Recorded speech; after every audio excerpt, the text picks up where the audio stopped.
Hello friends, Siragadikka ஆசை சீரியலை பற்றி கொஞ்சம் பார்க்கலாமா? முத்து கார் செட்டுக்கு வர்றாங்க. அப்போ செல்வத்துக்கிட்ட எங்கேயும் சவாரி போகலையா அப்படின்னு சொல்லி கேட்குறாங்க. இப்போ தான் போயிட்டு வந்தேன்னு சொல்கிறாங்க. பிறகு இந்த சவாரி மட்டும் இல்லாமல் அடுத்த வாரத்தில் இருந்து ஸ்கூல் சவாரியும் எடுக்க போகிறேன்னு முத்து சொல்லிக்கிட்டு இருக்கிறாங்க. என்ன புதுசாக இருக்குது, இந்த மாதிரிலாம் கமிட்மெண்ட் வச்சுக்க மாட்டேயே அப்படின்னு சொல்கிறாங்க. அதுக்கு முத்து சொல்கிறாங்க, ஆமாம், மேலே ரூம் கட்டணும்னு இருக்கோம், அதுக்காக கொஞ்சம் கஷ்டப்பட்டு உழைச்சி தான் ஆகணும் அப்படின்னு முத்து சொல்லிகிட்டு இருக்காங்க. அதுக்கு ஃப்ரெண்டெல்லாம் கேட்குறாங்க, என்ன திடீர்னு ரூம்பெல்லாம் அப்படின்னு செல்வம் கேட்குறாங்க.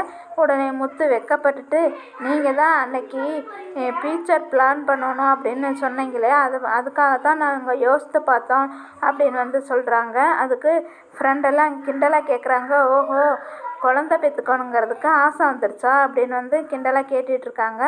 அப்புறமா இன்னொருவர் முத்துக்கிட்ட சொல்கிறாங்க, நான் வேணால் வெளியில் வட்டிக்கு வாங்கி தரவா அப்படின்னு கேட்குறாங்க. அதுக்கு முத்து சொல்கிறாங்க, அதெல்லாம் வேண்டாம், நாங்களே உழைச்சி கட்டணுங்கிற முடிவுக்கு வந்துட்டோம் அப்படின்னு சொல்கிறாங்க. அப்புறம் கொஞ்சம் நேரத்தில் சத்யா அங்கே வர்றாங்க. முத்துக்கிட்ட ஒரு கவர் கொடுக்குறாங்க. என்னடா இது அப்படின்னு சொல்லி கேட்குறாங்க. எங்கள் ஓனர் வீட்டிலேருந்து துபாய் போயிட்டு வந்தாங்க, அவங்க எனக்கு பேரிச்சம்பழம் வாங்கிட்டு வந்தாங்க, அவங்க கொடுத்தாங்க எனக்கு. அதை கிறிஸ் நம்ம வீட்டில் இருந்தபோது பேரிச்சம்பழம் சாப்பிட்டதே இல்லைன்னு சொன்னான்ல, அதனால் அவனுக்காக எடுத்துகிட்டு வந்தேன் அப்படின்னு சொல்லி, நீங்கள் அங்கே போனீங்கன்னா கிறிஸ்கிட்ட கொடுத்துருங்க மாமா அப்படின்னு சொல்லி செல்வம் சொல்கிறாங்க. அப்புறமா முத்தும், சரி நான் கொடுத்துட்றேன், நானும் கிறிஸை பார்த்து ரொம்ப நாள் ஆயிடுச்சு, நாங்கள் போய் பார்த்துட்டு வரோம், நானும் உங்கள் அக்காவும் அப்படின்னு சொல்லி சொல்கிறாங்க. அப்புறம் பார்த்தீங்கன்னா ஒருத்தர் வண்டியில் வந்துட்டுருக்கிறப்ப, மீனா வண்டியில் வந்துட்டுருக்கிறப்ப ஒருத்தர் பூக்களையெல்லாம் குப்பை தொட்டியில் போடுறாங்க. ஏங்க நல்லா இருக்கிற பூவை குப்பை தொட்டியில் போடுறீங்க அப்படின்னு மீனா கேட்குறாங்க. அதுக்கு அந்த நபர் சொல்கிறாரு, முன்னாடி எல்லாம் பணக்கார வீட்டு விசேஷத்தில் தான் இந்த மாதிரி பூக்கொத்து கொடுப்பாங்க, ஆனால் இப்போ நார்மலாக இருக்கிறவங்க வீட்டுக்கு போனால் கூட கொடுக்குறாங்க, இதனால் என்ன பிரயோஜனமாக இருக்குது, ஏதாவது காசு கொடுத்தா நல்லாயிருக்கும் அப்படின்னு சொல்லிகிட்டு இருக்காங்க. அப்புறமா மீனா இருந்துக்கிட்டு, இந்த பூவெல்லாம் வேஸ்ட் ஆகாத மாதிரி ஏதாச்சும் பண்ணணுமே அப்படின்னு சொல்லி யோசிச்சுட்டு இருக்காங்க. அந்த நேரம் பார்த்து முத்து ஃபோன் போட்டு கிறிஸை பார்க்க போகணுங்கிற விஷயத்த சொல்லி மகேஸ்வரி வீட்டுக்கு மீனாவை வர சொல்கிறாங்க. ரோஹிணியும் கிறிஸை பார்க்கறதுக்காக ஸ்நாக்ஸ் எல்லாம் வாங்கி கொண்டுட்டு போய் கொடுத்து பார்க்கறதுக்காக மகேஸ்வரி வீட்டில் உட்காந்து பேசிகிட்டு இருக்காங்க. அப்புறமா உடனே முத்துவும் மீனாவும் அங்கே வர்றதை பார்த்துட்டு கிறிஸ் பாட்டி கதவை திறந்து பார்த்துட்டு முத்துவும் மீனாவும் வர்றாங்கன்னு சொல்லி ரோஹிணிகிட்ட சொல்கிறாங்க. அதை கேட்டுட்டு ரோஹிணி போய் மறைஞ்சு நின்றுக்கிறான்.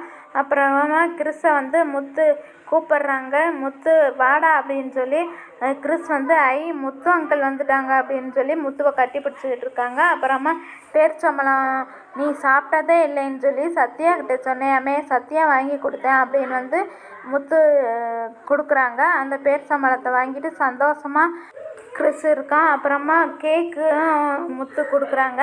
முத்துவுக்கு மீனாவுக்கு எல்லாத்துக்குமே அந்த கிறிஸ் வாங்கி கேக்கையும் ஊட்டி விட்டுட்டு கொஞ்ச நேரம் கிறிஸோட முத்து விளையாண்டுக்கிட்டு இருக்காங்க.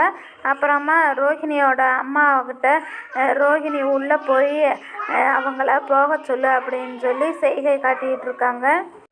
அதை புரிஞ்சுக்கிட்டு கிறிஸோட பாட்டி மகேஸ்வரிகிட்ட கேட்குறாங்க, நீ கோயிலுக்கு போகணும்னு சொன்னேன்ல அப்படின்னு சொல்கிறாங்க. அதுக்கு மகேஸ்வரி, நான் எப்போ சொன்னேன் அப்படின்னு சொல்லி கேட்க, அப்புறமா மகேஸ்வரியும் புரிஞ்சுக்கிட்டு ஆமான்னு சொல்கிறாங்க. இவங்க பேசுகிறதெல்லாம் புரிஞ்சுக்கிட்ட மீனாவும் முத்தும் மீனா புரிஞ்சுக்கிட்டாங்க. அப்போ முத்துக்கிட்ட, வாங்க நம்ம கிளம்பலாம், நேரம் ஆயிடுச்சு அப்படின்னு சொல்லி கூப்பிட்றாங்க. கொஞ்சம் நேரம் விளையாண்டுட்டு வர்றேன் அப்படின்னு கிறிஸோட விளையாண்டுட்டு வர்றேன்னு சொல்லி முத்து சொல்கிறாங்க. இல்லைங்க, தேவையில்லை, உங்களுக்கு வேலை இருக்குது, போகலாம் அப்படின்னு கோவமாக முத்துவை கூட்டிகிட்டு வந்துடுறாங்க. பிறகு முத்து கேட்குறாங்க, ஏன் இவ்வளோ வேகமாக கூட்டிகிட்டு வந்த அப்படின்னு சொல்கிறாங்க. அதுக்கு மீனா சொல்கிறாங்க, நம்ம வந்திருக்குறோம் அப்படின்னு சொல்லி அவங்க ஒரு காப்பி கூட கொடுக்கல, நம்மளை அவங்க இங்கேருந்து அனுப்ப வேணுங்கிறதுலே குறியாக இருக்கிற மாதிரி எனக்கு தெரிஞ்சிச்சு, அதனால தான் சொன்னேன் அப்படின்னு சொல்லிகிட்டு இருக்காங்க. ஓஹோ, அதான் விஷயமா, இப்படி மறைமுகமாக சொன்னால் எனக்கு எப்படி தெரியும் அப்படின்னு முத்து சொல்கிறாங்க. அப்புறமா கிளம்பிடுறாங்க முத்துவும் மீனாவும். அப்புறம் கொஞ்சம் நேரத்தில் ரோஹிணியும் வந்துட்டு அன்னைக்கு ரோகிணி வந்துடுறாங்க. அப்போ கிறிஸோட பாட்டி சொல்கிறாங்க, நான் அன்னைக்கு அவ்வளோ அசிங்கப்படுத்தியும் அவங்க வந்து கிறிஸை வந்து திரும்ப பார்க்க வந்திருக்குறாங்க அப்படின்னு சொல்லி ரொம்ப ஃபீல் பண்ணி சொல்லிகிட்டு இருக்காங்க. அதுக்கு ரோகிணி சொல்கிறாங்க, என்னைய பெத்தையா அவங்களே பெத்தையா, நீ அவங்களுக்கே சப்போர்ட் பண்ணிகிட்ருக்க அப்படின்னு வந்து ரோகிணி கோவப்பட்டு பேசிகிட்டு இருக்காங்க. அதுக்கு ரோகிணியோட அம்மா சொல்கிறாங்க, எப்பயுமே வந்துட்டு உனக்கு தான் நான் சப்போர்ட் பண்ணிகிட்ருக்கேன். ஆனால் இந்த விஷயத்தில் வந்து நீ முத்துக்கிட்ட இந்த விஷயத்த சொன்னேன்னா அவங்க உனக்கு கண்டிப்பாக ஹெல்ப் பண்ணுவாங்க அப்படின்னு வந்து சொல்கிறாங்க. அதுக்கு ரோகிணி இருந்துக்கிட்டு, அப்படியெல்லாம் அவங்க எனக்கு ஹெல்ப் பண்ண மாட்டாங்க, நீங்கள் அவங்கள பற்றி தெரியாமல் பேசிகிட்டு இருக்காதீங்க அப்படின்னு வந்து சொல்லிகிட்டு இருக்காங்க.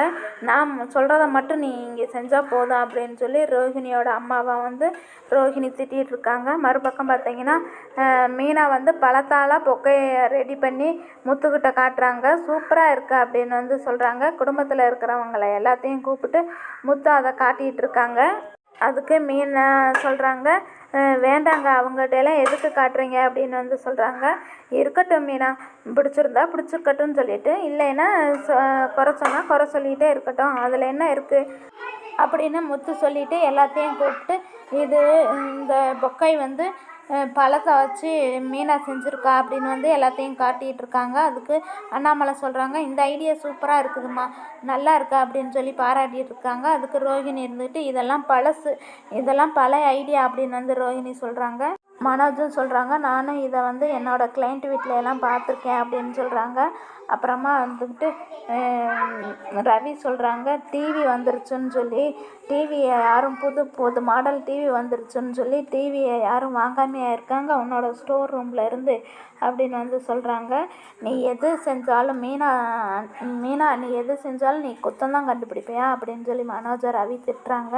அதுக்கப்புறம் மீனாக்கிட்ட ரவி சொல்கிறாங்க, நீங்கள் எனக்கு இது மாதிரி ஒரு புக்கை செஞ்சு கொடுங்க, நான் எங்கள் ஹோட்டலில் வைக்கிறேன், வர்றவங்ககிட்டையெல்லாம் கேட்டு பார்க்குறேன் அப்படின்னு சொல்லி சொல்கிறாங்க. சரி நான் செஞ்சு தரேன், இதில் என்ன இருக்குது அப்படின்னு சொல்லி மீனாவும் சொல்கிறாங்க. இன்றைய எபிசோட் இப்படியாக முடிவடை